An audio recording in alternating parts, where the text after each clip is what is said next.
Right now, on to the point. Devastating impacts after a historic storm slams California. Tonight, thousands still in the dark, and we're in Los Angeles as emergency crews respond to 300 mudslides.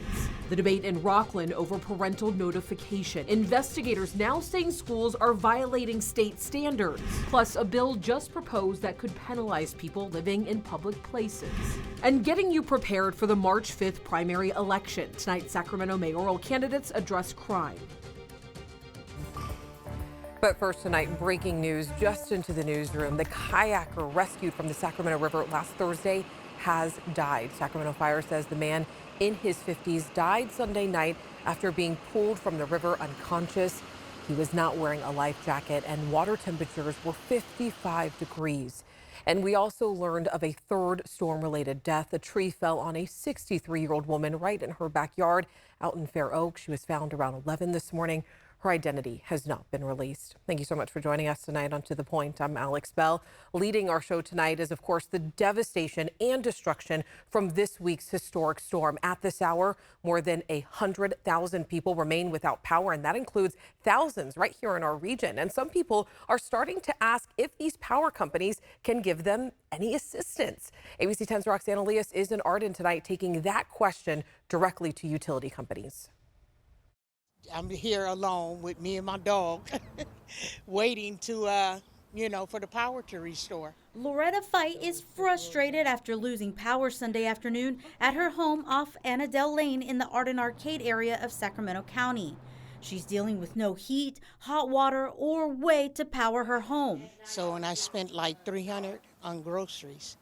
So, and most of that was products to go in the freezer and the fridge. So all that's lost. Fight is a SMUD customer. She was pleased to learn they're offering assistance to customers who are still without power. And SMUD is working with them on a case-by-case basis to see what we can do to help them. As I mentioned earlier, in many cases, customers are concerned about spoiled food. Currently, SMUD says there are about 30 customers who are asking for help. We have a great team of customer service representatives who are available to answer questions and also help them through the process if they have a concern, as you mentioned. They will also have to fill out a claim form, provide some documentation. As for PG&E, they also have a safety net program for customers who have been without power for 48 hours due to the storms. This is for residential customers.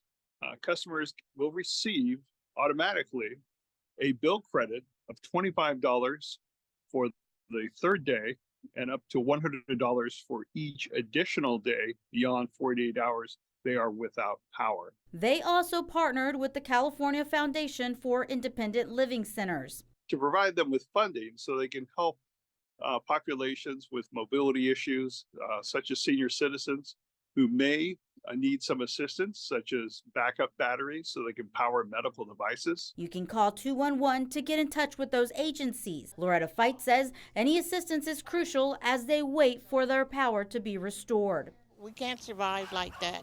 It's bad enough. We have a hard enough time to survive as it is. And then something like this happens, and I know it's because of the weather, but, we need help. We definitely do. In Southern California, heavy rain has caused hundreds of mudslides, drowning highways and upending homes. Josh Haskell joins us from West Los Angeles tonight with the latest. A terrifying sight in Studio City below Mulholland Drive. Part of the hillside is missing. Mud and boulders took out one home and damaged others. They also left a debris field almost 1 mile long reaching Laurel Canyon Boulevard, and the earth continues to move. Still concerned. So we had a storm before this one that saturated the earth. The earth is a sponge. It could only take up so much water. The unique aspect of this storm is twofold, one of which is its longer duration. It's going over 3 days. So we're on day 3. Even though the rain is lightening today, it's not as heavy. We still expect earth movement over the next couple days. So much debris that we didn't expect here with the hillside coming down. This hillside's been stable for the 21 years I've lived here. The rocks and the shrubbery and stuff is all gone. Scott Toro lives in one of the 9 homes evacuated in this Fryman Canyon neighborhood. This home was red tagged and this home was yellow tagged. I do feel terrible for them because I know them, and our neighbors, we're all close. It's a close-knit neighborhood because there's only a few homes on the street. Street services began the cleanup Tuesday, but with constant rain, more of the hillside could come down. The Los Angeles Fire Department is urging residents in these hillside communities to stay home, stay alert, and avoid non-essential travel. Last year was pretty bad too, but this year I think it's worse. A lot of water, mud, stones, rocks coming off. It's a hilly area, so the water just pushed everything down. The cleanup is also underway in Beverly Glen and on North Beverly Drive near Franklin Canyon, which also experienced mudslides. There's been over 300 mudslides thanks to the atmospheric river. Actually, I couldn't sleep the Sunday night. You just heard this like gushing. It was like, being right on the ocean. And you heard it there from Scott Toro. He has lived here for 21 years and he never expected the hillside behind his home to give way. This continues to be quite the storm. In Studio City, Josh Haskell, ABC 10 News. And in the last hour, Los Angeles officials say they've now responded to nearly 400 mudslides. The White House is pledging federal aid to areas hit hard by the storm, and it comes as more wet weather is on the way. Of course, we'll have your forecast a little bit later in the show. All right, other news tonight. The state's Department of Education says the Rockland Unified School District is in violation of the state's education code. Back in September, the district's board passed a parental gender not notification policy. Our Jeannie Nguyen joins us in studio with the latest information. Jeannie? Alex, the California Department of Education just notified the district through an investigation report. That report showed the district's policy was in violation of the non-discrimination provisions within the education code. Now, back in September, the school board passed a policy that would require teachers to notify parents when a student asks to identify as a different gender. Dozens of parents, teachers, and students showed up to the board meeting to voice their concerns about the policy, stating it would harm students and put them in a position of being outed before they're ready. Regardless of these comments, the board passed the policy anyway. Now, this report was sent to the district by the Department of Education. In the state's finding, it says, quote, the district's policy singles out and is directed exclusively towards one group of students based on that group's legally protected characteristics of identifying with or expressing a gender other than identified at birth. One parent today told me he is not surprised. They're willing to take this up with California. I wouldn't be surprised if we see them file an appeal, but that doesn't make it right. A spokesperson for the district tells us they are reviewing the report. They add they have not asked teachers or counselors to implement revised regulations until required negotiations have been completed. I have also reached out to Rockland School Board members and have not heard back. They will, however, have a regularly scheduled board meeting tomorrow evening at 6:30. Alex. And we do want to mention, following this report, the district is not allowed to implement the policy. They must prove to the state that they are in compliance of the education code. The district also has the option to file an appeal within 30 days. The man accused in the shooting death of a Placer County waitress has been convicted of first-degree murder. The Placer County District Attorney's Office says 51-year-old Johnny Jordan walked into the House of Oliver restaurant and murdered Vita Joga, his former girlfriend. Jordan is scheduled to be sentenced March 4th. State lawmakers are still looking for ways to address the homeless crisis. The latest bill introduced could penalize those found in certain places, public places, Senate Bill 1011, modeled after the city of San Diego's unsafe camping ordinance, would prohibit a person from sitting, lying, sleeping, or storing, using, maintaining, or placing personal property upon a street or sidewalk if a homeless shelter is available to the person.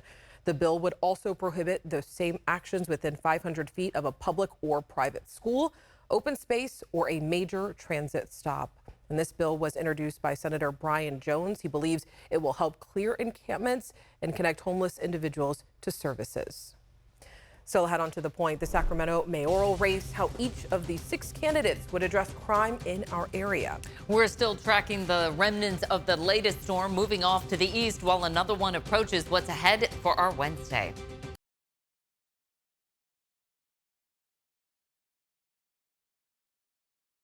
All right, welcome back. We are still tracking some rain. Chief Meteorologist Monica Woods giving us the update. It's not going to be as bad as what we saw over the weekend, though, right? Right. Okay. We just have more rain lingering into the forecast. We're finally get to the sunshine before too long. You'll see that in the 10-day forecast.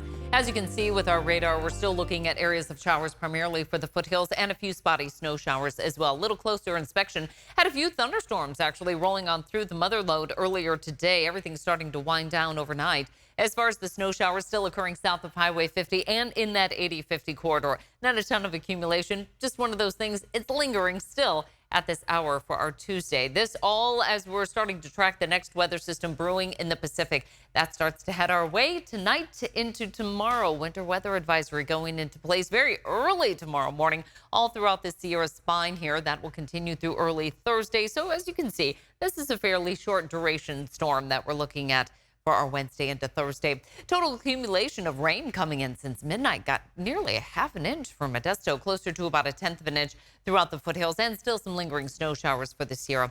Highs for today in the 30s for the Sierra, staying on the cooler side of things. 40s and 50s for the foothills and 50s to near 60 in the valley, despite the fact that we saw some peaks of sunshine out there. Wednesday morning commute, just expect some spotty showers occurring for the valley and the foothills. And then the bigger band of rain starts to move through about 10 a.m. Now, this is going to linger into our Wednesday evening and some spotty showers possible into our Thursday, but not a ton of accumulation from this weather system. Just a quick mover here for the middle of the work week. Highs in the 30s tomorrow for the Sierra, 30s and 40s down low with 50s along the coast. Again, we're still on the cooler side of things for the forecast before we start to see some warmer weather ahead. That doesn't really hit us until we get to the weekend outlook, but I'd say that's pretty good timing here considering all that we've had to deal with. Nice through next Wednesday, Valentine's Day. Nice clear forecast. We love it. All right, after the break, we sit down with Sacramento's mayoral candidates, what they would do to address crime, plus a ruling in a scandal centered around the Antioch Police Department, how this case could set precedent.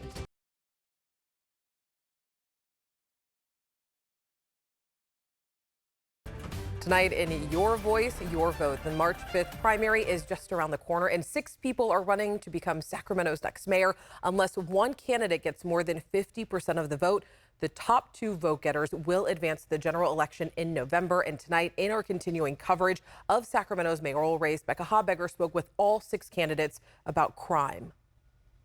Back in October, Sacramento Police Chief Kathy Lester announced the city's violent crime rate is dropping toward pre-pandemic levels. Our public safety is really a collective and a shared responsibility. She credited partnerships between the police department and grassroots community-based organizations. But that same month, the National Retail Federation ranked the Sacramento area 7th in the nation for organized retail crime. As state lawmakers craft legislation to crack down on repeat offenders, ABC 10 asks the 6 Sacramento mayoral candidates who qualified for the March 5th primary ballot what they would do as mayor to address crime. Kevin McCarty is a state assembly member representing Sacramento and a former Sacramento City Council member. It's an issue that we need to address. Frankly, I'm doing it right now in my day job. As your assembly member, I'm chairing the Public Safety Committee, authoring legislation right now to bring about needed reforms for repeat retail theft and drug use related to Prop 47. We're doing the reforms with issues like mental health, conservatorships, issues that community members see on a daily basis. So interestingly enough, in my last year in the legislature, I'm going to be authoring bills and bringing solutions to make my job easier when I am mayor of Sacramento. Dr. Flo Kofer is a public health professional who has served on various city and county committees and boards. I'm really interested in looking to see how can we invest in prevention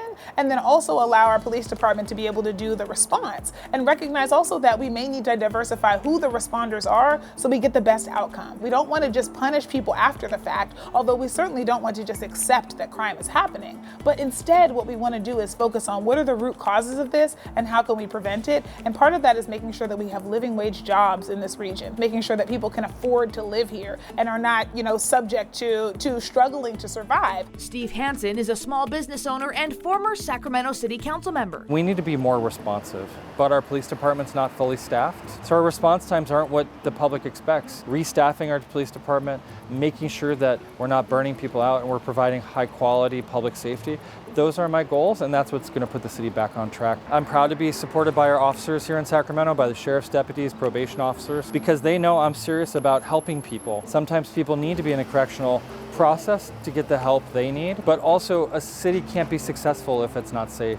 Dr. Richard Pan is a pediatrician and former state senator and assembly member. I'm proud to be endorsed by our district attorney, Tien Ho, because he knows I will be a good partner for him in addressing crime. He needs a mayor and our police chief needs a mayor who is going to have their back. Part of what we need to do is send the signal to people that we want to keep our city clean. We want to partner with communities, right, to give people opportunities, to engage our youth in ways so that they are not drawn into activities that might pull them into crime as well. Jose Antonio Avina II is a captain in the U.S. Marine Corps and personal trainer. In terms of the retail theft, it's organized crime. And that's another thing that we have to look at in how the police department's set up to counter those measures. When we look at crime and theft, it really comes down to lack of opportunity within those communities. There would be no reason for anyone to go and steal something if they had the ability and the means to go and purchase them themselves. So obviously we're failing our community as well. Julius Engel is an asset protection manager. He previously worked as an attorney but was disbarred in 2020 for professional misconduct. Right now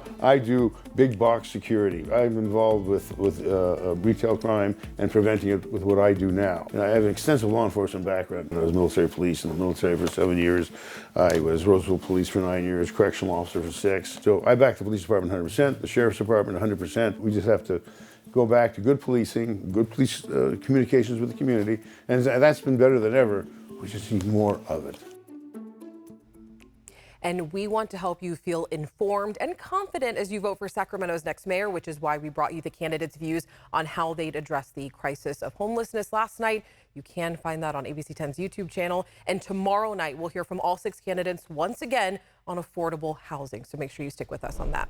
Speaking of crime, though, let's go out to Oakland, where Governor Gavin Newsom has deployed over 100 CHP officers. And this comes as crime is at an all-time high in the area. 2 major restaurant chains have already decided to leave the city due to increasing crime, theft, and property damage. Officers will be assisting local efforts to help restore a sense of safety, increasing law enforcement presence in the East Bay by over 900%. Tonight, a judge is throwing out sentence enhancements for 4 men accused of murder after the arresting Antioch police officers sent racist text messages about them. The Contra Costa County judge says officers violated the California Racial Justice Act. Ansir Hassan has more on how this ruling could set legal precedents. After months of anticipation, a Contra Costa judge announced his remedies in a case linked to the Antioch police texting scandal and the California Racial Justice Act. It sends a clear message that the state should never be able to seek life without the possibility of parole where there's been a Racial Justice Act violation. And I think the court has made that loud and clear. Carmela Carmano is the attorney for Terrion Pugh. He's one of 4 defendants facing murder charges in a possible gang-related shooting from 2021. One of the remedies, Judge David Golson struck all special circumstances. Special circumstances can lead to a life sentence without the possibility of parole. And it would just be a fundamental violation of all of our senses of equality and due process to subject somebody to life in prison without the possibility of parole where there's been a Racial Justice Act violation.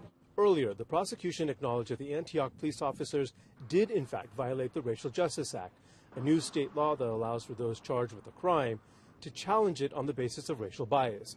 It was up to Judge Goldstein to decide on legal remedies to address it. Carmano says the judge will also allow the defendants to impeach the officers or to question the credibility of their testimony or evidence based on the racist texts. And that is crucial because what it acknowledges is that the investigation itself has been compromised. Professor Greg Woods with the Department of Justice Studies at San Jose State University says striking of special circumstances under the California Racial Justice Act is historic, but he points out that the judge did not reduce the actual charges as the defense was hoping. But it does not eliminate the substance of the very severe crimes that are at issue, up to and including those violent crimes, including murder. And the Contra Costa County District Attorney's Office declined an interview. The lawyer representing some of the officers did not return requests for comment, and the trial is set for March 4th. Next on To the Point, preparing for the Super Bowl, how Niners fans are getting ready for the big game.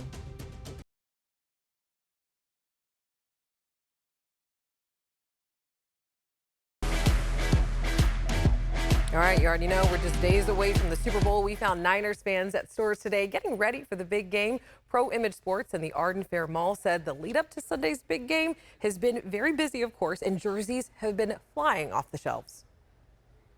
If you're in the market for a jersey or anything, I would do it now. Don't wait for the weekend because it's just been constant. Niners stuff all day here. People are coming in from morning to close. Oh, I know we're going to win by at least 20. It's got to be a big win. It's going to go down. I am excited for it. All right, if you're heading to the game, if you're not heading to the game, fans with Capital City 49ers are planning a watch party at Mr. Tequila Sports Bar and Grill in Rancho Cordova. And we have the link on our website right now if you want to head to that. And if you've got plans to watch the game, let us know by sending us an email. You can email us at tothepoint@abc10.com. Send me some pictures. Let me know who you're rooting for this Sunday. Have a great night, and I will see you tomorrow.